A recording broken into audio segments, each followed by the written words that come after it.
Namaste, my friends, and welcome to my YouTube channel. My name is Victor, and today I'm going to talk about being empathic and having a lot of anxiety.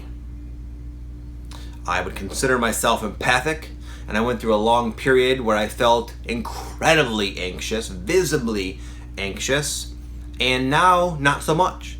And I'm going to share with you a few things, or 5 tips actually, that comes from my own personal experience and ridding myself to a large extent from anxiety along my own journey. So I believe these will help you as well if you find yourself resonating with the whole idea of being an empath or being empathic, really sensitive, having a lot of anxiety, especially in social situations. The first tip is going to be the only one that's a no-brainer, that will have an immediate benefit, an immediate impact, and will noticeably reduce your anxiety right from the get-go. The other 4, I'm going to warn you, are for people who really want to get a handle on this. It's going to require some action on your part. So anyway, number 1 is nature. Go out in nature. There's no bad vibes in nature. Your bad vibes, if you have them, which we all do, have room to kind of spread out. It will heal you. It will make you feel better. And a lot of us just don't prioritize taking time to go do nothing in nature because we're so busy. And yet, for someone who struggles with anxiety, which we all know has a huge impact on every area of your life, doing something as often as possible to allow yourself to let go of some of the anxiety, it is actually very productive, even though it might seem like you're not doing anything. Number 2 is don't take counsel from it.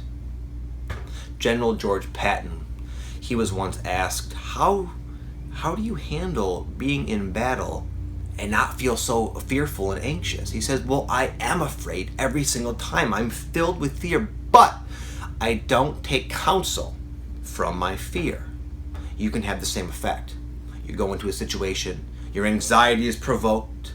The anxiety kind of says, don't do this, leave, you're not good. It sort of has like a self-limiting underlying theme and message towards it, and a lot of us listen to the anxiety. We let the anxiety stop us from going and pursuing maybe the attractive person who we feel drawn to, at the bar, or going and applying for a job with a bunch of other people who intimidate us. The anxiety, for a lot of us, is what's telling us what to do. And I'm saying to see the anxiety for what it is. That is an aspect, a component, a message from the false you, the ego you, the conditioned you. So stop listening to it. Stop acting or start acting like the person you want to be. Number 2 is don't suppress it. Easier said than done, I know. I know for years I suppressed my anxiety. That's why I was a heroin addict. It was something that took away my nerves like nothing else in my entire life ever has. And for me, even though there was a lot of horrible consequences to using heroin, obviously, to feel free from the anxiety, the constant physical, palpable, tangible, visible anxiety, I couldn't stop myself from doing it. I was suppressing it. And guess what happened after a long time using drugs to ignore and run from my anxiety? It all came back. It all came back like a freaking geyser. And then I had to deal with it in a more obnoxious and painful and crazy ass way. I know a lot of you aren't using heroin now, but many of you are probably suppressing with food, with the pills, alcohol, zoning out in front of the TV. We all have our ways of running from the anxiety, and it's hard not to. Who can blame us? Because it's so freaking uncomfortable. It's a very miserable, agitated sort of state of being that no one likes to feel, but that anxiety is never going to go away, really. It's always going to have an element of control on you, even if you can get your mind to where it seems as if it's gone. Number 3 is to face it. I would do things that I would seek out situations that would really challenge me and push me out of my comfort zone. So I would find situations that provoked anxiety, and I would go towards them because I was so sick of at one point it led me to freaking using heroin and totally throwing my life away. Nearly, I don't want to get into all that, but it was a very dark time, and I was like, you know what? This anxiety is not going to take me over anymore. So I wanted to kind of, in a sense, fight against it. So what I would do is, because I was coming off the drugs, I used to go to these AA meetings. And I lived in Michigan for a long time, and the meetings there were more comfortable because there was 30, 40 people, and you'd split up into groups of 4 or 5. So it was kind of a calm reason. It wasn't as anxiety provoking as the meetings in Florida where I now found myself. I found myself in Florida, and they didn't have the groups. It was just one big massive, and there were a lot of people recovering in Florida. So these meetings were huge, hundreds of people sometimes, no groups. So to share, every meeting people share at the end, they raise their hand and they talk about what was talked about, the message or something. So I would make myself do that. It was the most, it was like me going and storming the beach of Normandy. It was so hard for me. The whole time I'd go in there knowing I'm going to share. You got to do this, Vic. You got to suck it up. And the whole time it was just on my mind. I'd very sheepishly raise my hand, hoping they didn't see, and God forbid they called on me. I was like, oh shit. And then, I'd start sweating. It was just I think people looked at me like, why are you even raising your hand, bro? You obviously don't want to be talking right now. But I would do it. And I would do it, and I would do it, and I would do it. And I eventually became where I liked it.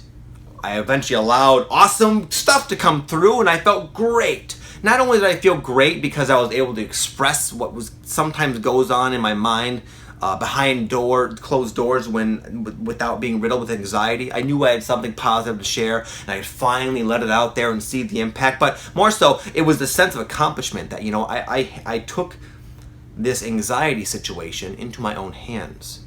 So that was my little unique way. I'm not saying go to meetings and share. Dudes, what scares you? What gives you the most anxiety? Go in and face that. Don't run from it. You are not your anxiety, so stop acting like you are. Lastly, learn from it. The anxiety wasn't just put there. It's a learned behavior. It's a learned emotional pattern. You were conditioned to respond to certain situations with the response of anxiety. Anxiety is a message from your wounded self saying there are unresolved issues. It's good. Otherwise, those unresolved issues would still complicate your life anyways, but you wouldn't have any awareness of it. The anxiety is like saying, okay, there's something off. There's something wrong. What is it? Why is it there? Where did you learn to feel this way? What was the first time that you experienced this quality, this type of anxiety? Oftentimes, if you really start questioning yourself, you'll find that, oh, wow. Like for me, I have a memory of my parents really sheltered me big time. One of the reasons I had so much freaking anxiety, they really tried to help me avoid situations that were challenging for me. One of them was me and my 2 neighbors, I had these good friends, these 2 girls, they were my buddies, we were 5, 6 years old, maybe 7 maybe. We signed up for soccer. And I got there, and around these the neighborhood kids, I was cool. I didn't have the anxiety. But when I got to the soccer field, saw the different people playing, I was scared shitless, and I said, I'm not playing. And my parents said, okay, we'll take you home. So that was, I learned that anxiety meant just to avoid it. But now my adult self can look at that and say, you know what? I kind of regret that. I wish I would have made myself do that, because that set me off on a very dysfunctional and self-limiting pattern to run from anxiety. So that's where one of the main memories I have where I learned that. But now in seeing that, I can analyze that. No, that was the conclusion my young self had. I don't like it. I don't want to do it. I'm not going to do it. That's not always the best approach in life, though. And I now know that. So I can look and say, you know what? I can see why I made that decision, but it's silly and illogical to continue having that same exact reaction to situations that provoke anxiety. Because a lot of progress in life, you want to climb the corporate ladder, you want to meet the beautiful soulmate, you want to do anything. A lot of things in life that our heart is trying to have us do is on the other side of anxiety. So it doesn't make a lot of sense to run from it. But anyway, that's my own conclusion. Those are my own realizations, because I took the time to honor the fact that I had it and explore it. And in doing so, and making those connections with earlier past memories, it's allowed me to retrain my thought process to where if I find myself in a situation where I have anxiety, I no longer have that automatic, unconscious reaction of running. I say, nice, some more anxiety. Apparently there's more to learn about myself, and I'm going to go and explore this and see what it has to offer. So it's so common that empaths say, life sucks because I'm so anxious, I'm so sensitive, and it's just too much. And I know it. I felt that way for a number of years. I know exactly how you feel. But an empath is also incredibly self-aware, has the ability to heal themselves in a very profound and life-changing, life-expanding sort of way. And you can use your anxiety to do that. And for that, it is a blessing.